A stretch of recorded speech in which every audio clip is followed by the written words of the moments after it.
Hey, how are we going? Mick here from Rock Cartel, back with another gas beer review. Going to review the Pirate Life Dark Belgian Ale, aged on Adelaide Hill Cherries. 640ml bottle, 11% ABV, 5.8 standard drinks. It is a rare batch, a release, one-off from what they're saying. I do have two bottles of this. This one took a slight tumble from the aging chamber, which is just a converted sort of wine fridge that will age at a certain temperature, obviously. So the statement goes: this limited edition Belgian style dark ale spent 13 months aging on Adelaide Hill Cherries. Brettanomyces, a wild yeast strain, was also introduced, spurring a second ferment with compelling results. Expect a deep cherry pour, vibrant carbonation, and the distinctive characters only Brett dare deliver. Presented in a bespoke crown seal bottle, this rare and curious gem will both delight today and reward with careful cellaring. So it did take a tumble out of the fridge, landed in the bin sitting below the fridge, and sort of disfigured the lid, which I did hear it sort of hiss. So I'm a bit concerned that carbonation might not be there with this particular beer. Might have lost it, but I did reclamp it on the bottle capper and put it into the fridge. So I wasn't planning to do it this early. Obviously try to do one around about the 12-month mark for a review, and then the other one another 12 months on. So it is good till 31st of the 9th 2025, but I didn't want to leave it any longer than that after that little spill, a little topple out of the fridge. Aged on Adelaide Hill Cherries with Brettanomyces. So my experience with Brettanomyces was an Italian IPA. My first ever Brettanomyces beer with an Italian IPA was not an enjoyable experience. And I've had Brettanomyces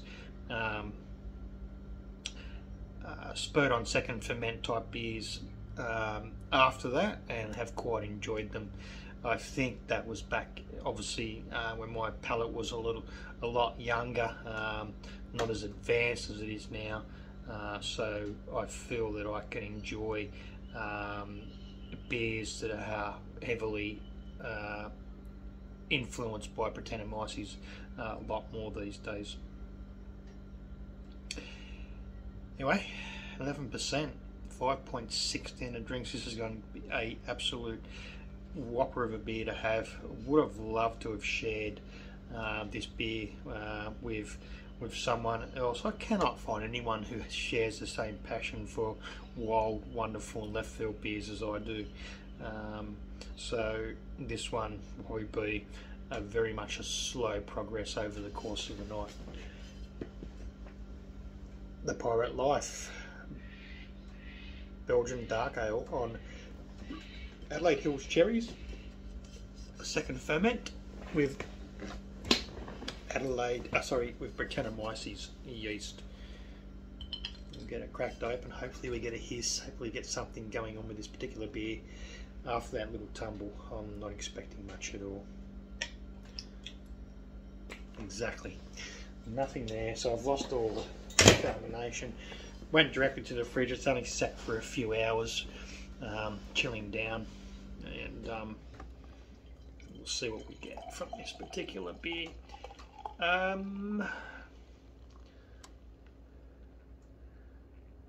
was really hoping it would be more of a sort of a pink, a red hue with this particular beer. Oh, actually, it is very much a dark Belgian ale on that colour. Still pours up with a nice decent head, which is good. That will die away pretty quick. It is very much a common thing with beers that been hit with Brettanomyces. Looks good. Smells good from here. Let's go in for a closer sniff.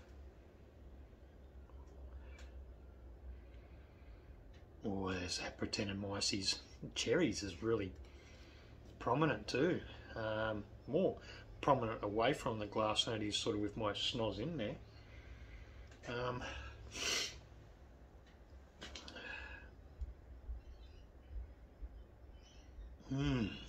Damn, that smells good. The colour's really thrown me. Yeah, Belgian dark ale. Generally a lot more clarity. There is clarity there. I don't know if you can pick it up on the camera, but yeah, definitely. So in for the taste.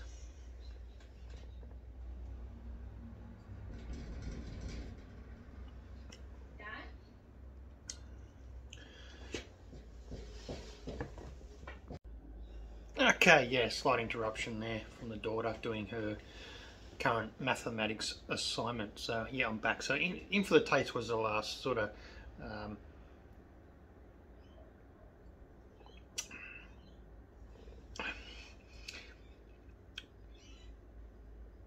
moment in time that we were doing for this tasting. In for the taste.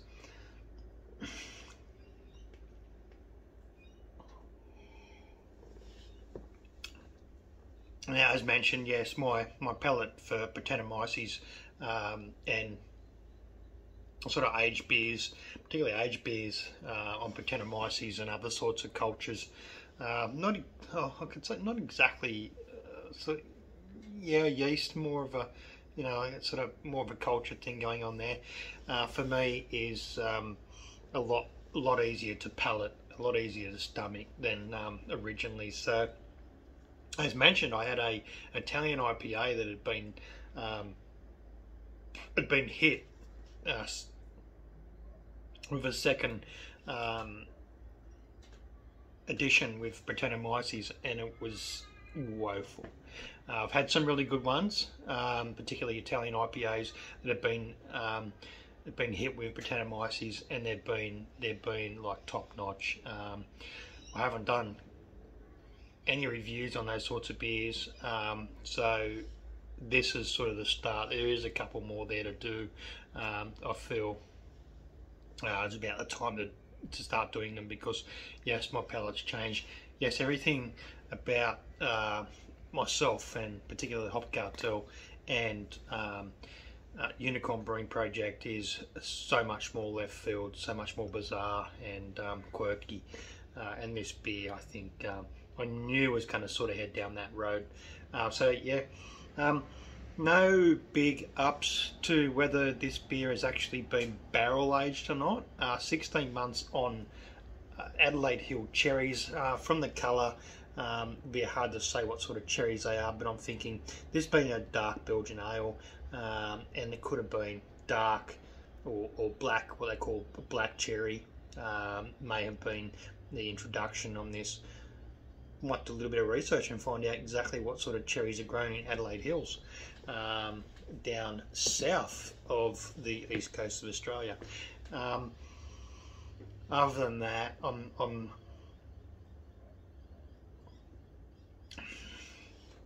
definitely going to say that this beer is not for everyone. It's very much an acquired taste. It's very heavy on certain aspects of a Brettanomyces style of beer. The black cherries very much sort of goes away from the traditional style, obviously because of the use of certain things in this, but a Belgian dark ale, it's not, as a balance, I don't think it's a full balance with this particular beer, but the use, the determination, and the ability, not so much the ability, but the want for pirate life, to sort of go down a channel like this, very much I give a lot of credit to produce something unknown, to head, like I said, down that channel, down that path, down that road, and produce something very much of an unknown. Who knows what you're going to get from it. It is very vibrant. It's very much a Brettanomyces type beer. Very much one of those beers, like I said, not going to be for everyone. But, excuse me, I'm loving it. I'm loving it. I'm liking it a hell of a lot.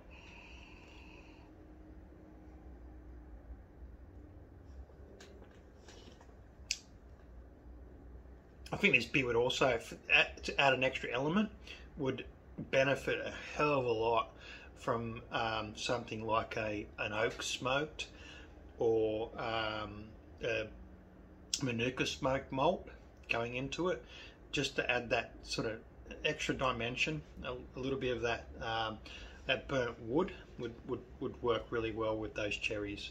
But other than that, I'm really enjoying this particular beer. Big ups to Pirate Life for taking a chance. Rare batching, small batching, something like this, I'd say rare batching, because a lot of rare batching beers never see a return. You get it once, you get one opportunity only, and you've got to take it.